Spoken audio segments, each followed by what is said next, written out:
वक्फे के बाद खुशामदेद बात करेंगे एशियन स्टॉक मार्केट की सूरत हाल की। तो ऑस्ट्रेलिया की मार्केट में आज 32 पॉइंट्स का इजाफा रिकॉर्ड किया गया, चाइना की मार्केट में 17 पॉइंट्स का, हांगकॉन्ग की मार्केट में 734 पॉइंट्स का इजाफा रिकॉर्ड किया गया, इंडिया की मार्केट में 530 पॉइंट्स की कमी रिकॉर्ड की गई, जापान की मार्केट में 190 पॉइंट्स का इजाफा और ताइवान की मार्केट में 72 पॉइंट्स की कमी रिकॉर्ड की गई।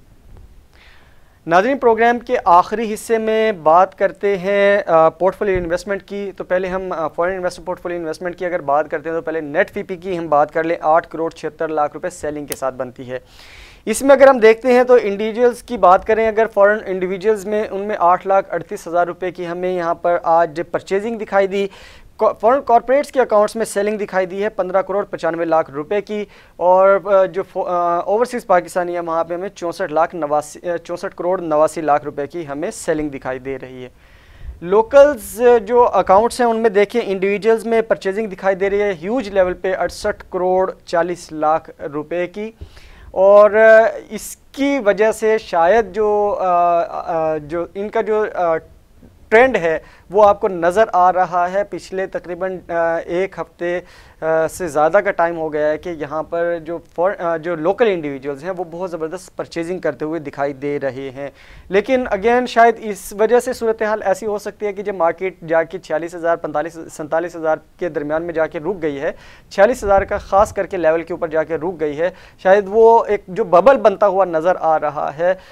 खुदा न खास्ता वो अगर बबल ब्रस्ट होता है, क्योंकि रैली बहुत ज़्यादा ऊपर की तरफ गई है, तो यहाँ पर जो आपको कहा यह जाएगा कि यहाँ पर प्रॉफिट टेकिंग बहुत ज़रूरी है। ख़ास करके इंडिविजुअल्स को ये कहा जाएगा कि प्रॉफिट टेकिंग यहाँ पर बहुत ज़रूरी है। वो अपने जो ब्रोकरेज हाउसेस हैं जिनके साथ वो इस वक्त इन टच हैं, जिनके साथ वो काम कर रहे हैं, वहाँ पे उनसे मशवरा लेना बहुत ज़रूरी है।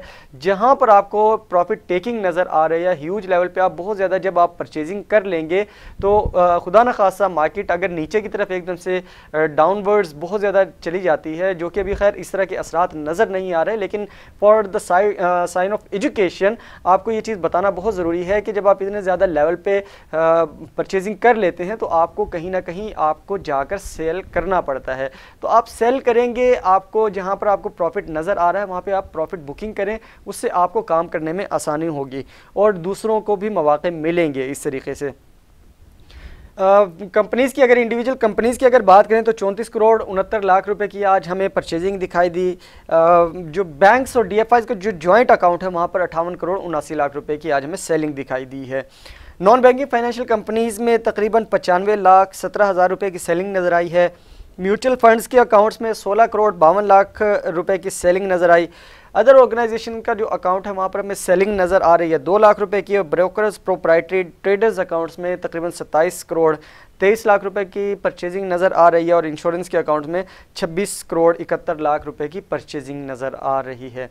नाज़रीन, ये तो ओवरऑल आज की मार्केट की सूरत हाल थी, लेकिन मार्केट की इस सूरत हाल को मद्देनज़र रखना बहुत ज़रूरी है। एज ए इन्वेस्टर आपको इस चीज़ का ध्यान करना पड़ेगा कि जब मार्केट ऊपर की तरफ जाती है, जैसे हम तकरीबन पिछले 1.5 हफ्ते से कहते चले आ रहे हैं, क्योंकि ये जो वीक है ये फ्यूचर रोल ओवर का वीक है, आपको नज़र आ रहा होगा कि काम किस तरीके से हो रहा है, और मार्केट में आप तो काफ़ी अच्छे तरीके से आप अंडरस्टैंड भी कर चुके होंगे ये चीज़ों को कि मार्केट में किस तरीके से आपको फ्यूचर कॉन्ट्रैक्ट्स को ओपन करवाना है।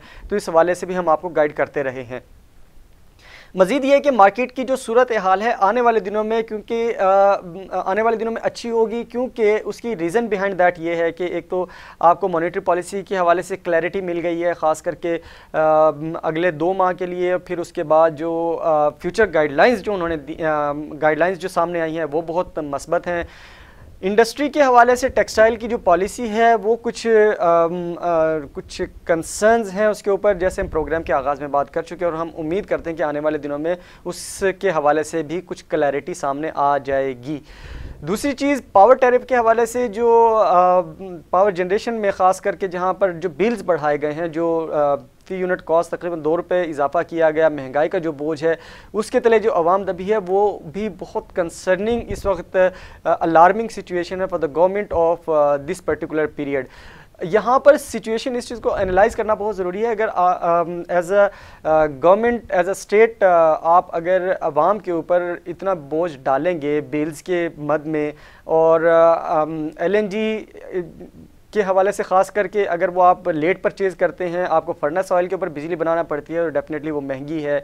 LNG के ऊपर जो बिजली है वो सस्ती है। अगर उसमें ताख़ीर होती है और उसमें ताख़ीरी आपके वुज़रा की वजह से आ रही है, आपकी वुज़रा की नाअहली और नाकामी की वजह से आ रही है, तो आपको इन चीज़ों का थोड़ा सा ध्यान रखना पड़ेगा। आपको भी ध्यान रखना पड़ेगा। आप इसका सारा बोझ एंड कंज्यूमर के ऊपर नहीं डालते, एंड यूज़र के ऊपर नहीं डाल सकते हैं। दरमियान में देखिए कि इंडस्ट्री है, इंडस्ट्री के ऊपर आप उसको जो पावर टैरिफ है वो उसके ऊपर अभी तक आपकी पॉलिसी अनाउंस नहीं हो पाई है। आपने मुकम्मल तौर पे उनको बाख्तियार नहीं किया है कि वो 2025 तक किस तरीके से काम करेंगे, क्योंकि लार्ज एक स्ट्रेटजी डिज़ाइन होती है हमेशा। जब भी इंडस्ट्रियल स्ट्रेटजी बनती है तो उसको 5 साल का कम से कम टाइम दिया जाता है। तो अगेन सूरत हाल ये है कि स्टिल सिचुएशन इज़ कंफ्यूजिंग, कुछ कन्फ्यूजन नज़र आ रही है जो सीसी में बैठे जो लोग हैं उनके हवाले से, और दूसरी तरफ इस चीज़ का कुछ खातिर खा मदावा नहीं हो पा रहा है कि जो कमोडिटी हैं या कंज्यूमर यूजेज वाली जो आइटम्स हैं, जिसमें अगर हम बात करें, अगर हम नॉर्मल डेली यूजेज की बात करें, अशिया खुरनोश में ख़ास करके आलू प्याज टमाटर की बात करें तो इनकी प्राइसेस अगेन दोबारा से इंक्रीज़ होती हुई दिखाई दे रही हैं। चीनी की प्राइसेस ऊपर जाती हुई दिखाई दे रही है। पेट्रोल की प्राइसेस महीने में 2 मरतबा बढ़ी हैं। बिजली की प्राइसेस दोबारा से बढ़ गई हैं। और फिर बात करें अगर LPG की, उनकी प्राइसेस दोबारा से बढ़ गई हैं। अब तकरीबन 2 रुपये फ़ी यूनिट इजाफा कर दिया गया है, जिसके बारे में मुस्लिम लीग नून सरापा एहतजाज दिखाई दे रही है। पीपल्स पार्टी भी सरापा एहतजाज दिखाई दे रही है।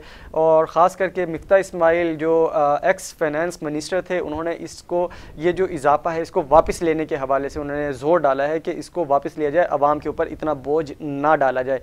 क्योंकि अगर अवाम के ऊपर इतना बोझ डाला जाएगा तो अवाम अपनी जो ज़रूरियात ज़िंदगी है वो किस तरीके से पूरी कर सकेगी। वो बिल्स अदा करेंगे या अपने घर के खर्चे पूरे करेंगे। तो it will become very difficult for the consumers, for the end users, क्योंकि सैलरीज़ इतनी ज़्यादा नहीं है। कोविड की वजह से कारोबार बिल्कुल बुरी तरह मुतासिर है, और जो स्मॉल स्केल जो कारोबार थे वो तो बहुत बुरी तरह मुतासिर हुए। लॉकडाउन हुआ, लॉकडाउन की वजह से लोगों का कारोबार बिल्कुल भी नहीं है, और दिहाड़ीदार तबका इस वक्त पिसता चला जा रहा है। और दिहाड़ीदार तबके की तरफ अगर आप नहीं देखेंगे, जिसके बारे में वज़ीर-ए-आज़म इमरान खान साहब बहुत ज़्यादा बात करते हैं कि मुझे बहुत फ़िक्र है दिहाड़ीदार तबके की, तो आप खुद देखिए कि अगर एक घर के अंदर 4 लोग हैं और कमाने वाला एक बंदा है और उसकी वो तकरीबन 500, 600 या 1000 रुपये अगर वो दिहाड़ी लगा कर आता है, वो अपने घर के बिजली के बिल पूरे करेगा, अपने घर के अंदर राशन डालेगा, अपने बच्चों की देखभाल करेगा, या वो मतलब कि चीज़ें नहीं अंडरस्टैंड हो रही हैं कि वो किस तरीके से चीज़ें अपनी ज़रूरियात ज़िंदगी को पूरा कर पाएगा।